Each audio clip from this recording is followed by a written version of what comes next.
Hi hello welcome. நான் உங்கள் ராம்கி. பஞ்சபூத ஸ்தலங்களில் திருவண்ணாமலை அக்னிஸ்தலம்ங்க. அதே போல் இந்த கோயிலும் அக்னிஸ்தலம் தாங்க. இந்த திருக்கோயில் குளத்தோட பேரு அக்னி தீர்த்தம், கூவாக்கினி குளம் என்று மற்றொரு பெயரும் உண்டு. இவ்வளோ பெரிய இந்த குளத்தில் தவளைகள் கிடையாது என குறிப்பிடப்பட்டுள்ளதுங்க.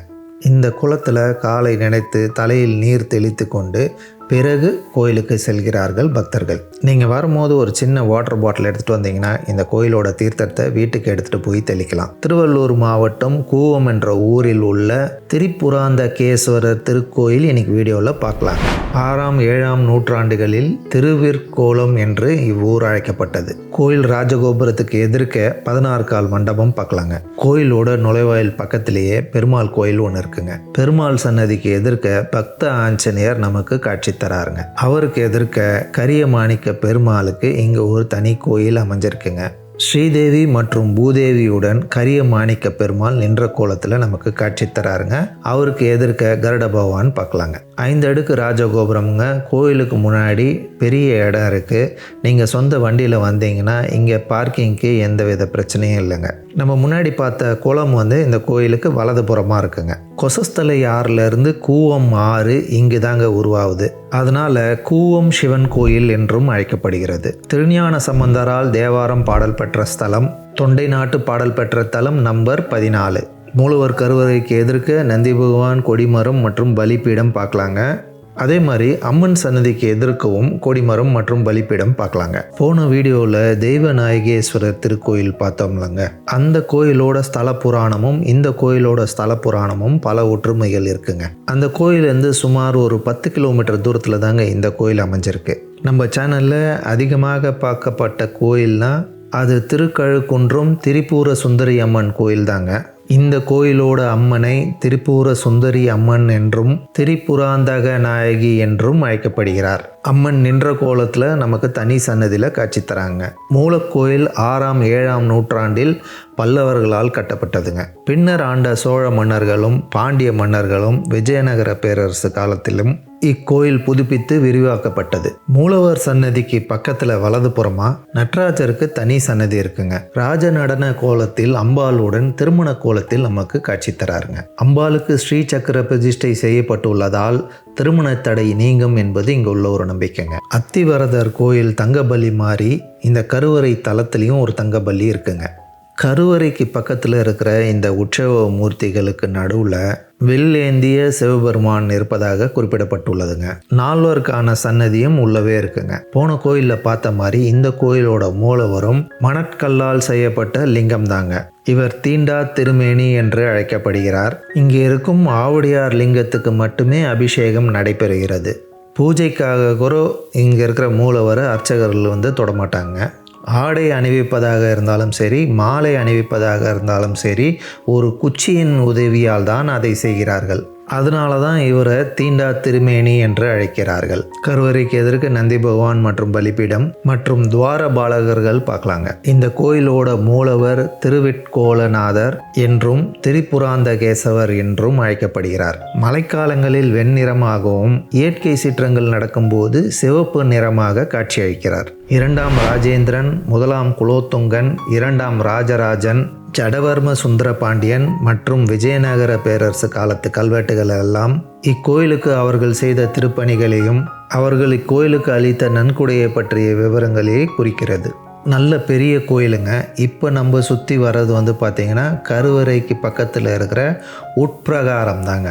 கூவம் என்ற பேரும் திருவிற்கோலம் என்ற பேரும் ஏன் வந்ததுன்றதை இந்த ஸ்தல புராணத்தில் பார்க்கலாங்க. விநாயகர்கிட்ட தாங்க ஆரம்பிக்குது.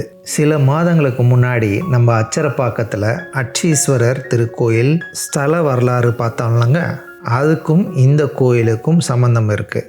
திருஞான சம்பந்தர் தனது பதிக்கங்களில் சிவபெருமான் திரிபுராந்தக அசுரர்களை வதம் செய்த வரலாறை குறித்து பாடியுள்ளார். திரிபுராந்தக அசுரர்களை வதம் செய்ததால் இங்கு உள்ள சிவபெருமானை திரிபுராந்தக ஈஸ்வரர் என்று அழைக்கப்படுகிறார். தாராக்ஷன், கமலாக்ஷன் மற்றும் வித்யோன்மாலி என்ற அசுரர்கள் பிரம்மரை நோக்கி தவம் புரிந்து வரம் வாங்கினர். அது என்ன வரம்னு பார்த்தீங்கன்னா, தங்கம், வெள்ளி மற்றும் இரும்பால் ஆன ஒரு மிதக்கும் நகரம். இந்த திரிபுரங்கள் 3 லோகத்துக்கும் செல்லக்கூடியவை. இந்த திரிபுரங்கள் 1000 ஆண்டுகளுக்கு ஒரு முறை மட்டுமே ஒன்றாக சந்திக்க வேண்டும் என்றும், அவ்வாறு சந்திக்கும் போது அவர்கள் மூவரையும் ஒரே அம்பால் கொள்ள வேண்டும் என்ற வரத்தை பிரம்மரிடம் பெற்றனர்.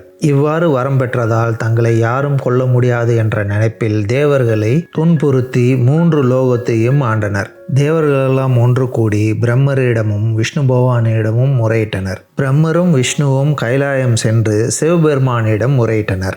பூமியை தேராகவும், சந்திரனையும் சூரியனையும் சக்கரங்களாகவும், பிரம்மரை தேரோட்டியாகவும், வேதங்களை குதிரைகளாகவும், மெருமாலையை வில்லாகவும், ஆதிசேஷனை கயிறாகவும், அக்னியையும் மகாவிஷ்ணுவையும் அம்புகோலாக கொண்டு சிவபெருமான் திரிபுர சம்ஹாரத்தை தொடங்கினார். போருக்கு செல்வதற்கு முன் விநாயகரை வேண்ட மறந்துவிட்டார் சிவபெருமான்.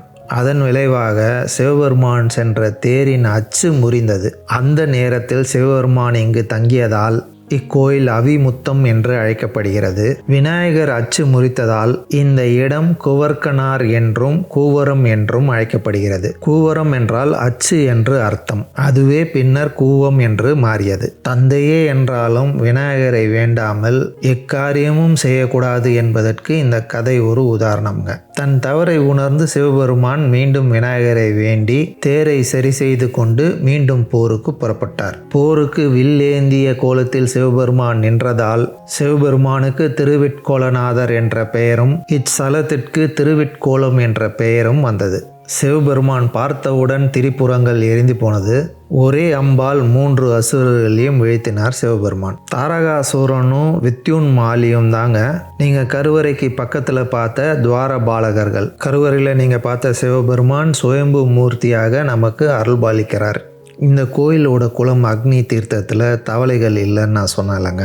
அதுக்கு காரணம் என்னன்னு பார்த்தீங்கன்னா, இங்கே உள்ள சிவபெருமான் தவக்கோலத்தில் இருப்பதாகவும், தவளைகள் இருந்தால் அந்த சத்தத்தில் தவம் கலைந்துவிடும் என்பதால் இக்கோலம் தவளைகள் இல்லாமல் காணப்படுது. இச்சலத்தில் சிவபெருமான் நடனம் ஆடியதாக குறிப்பிடப்பட்டுள்ளது. அந்த நடனத்தை கண்டு காளி தேவி சாந்தம் அடைந்ததாகவும் குறிப்பிடப்பட்டுள்ளது. இந்த கோயிலும் இந்த வீடியோவும் எப்படி இருக்குன்றத கமெண்ட்ஸில் சொல்லுங்கள்.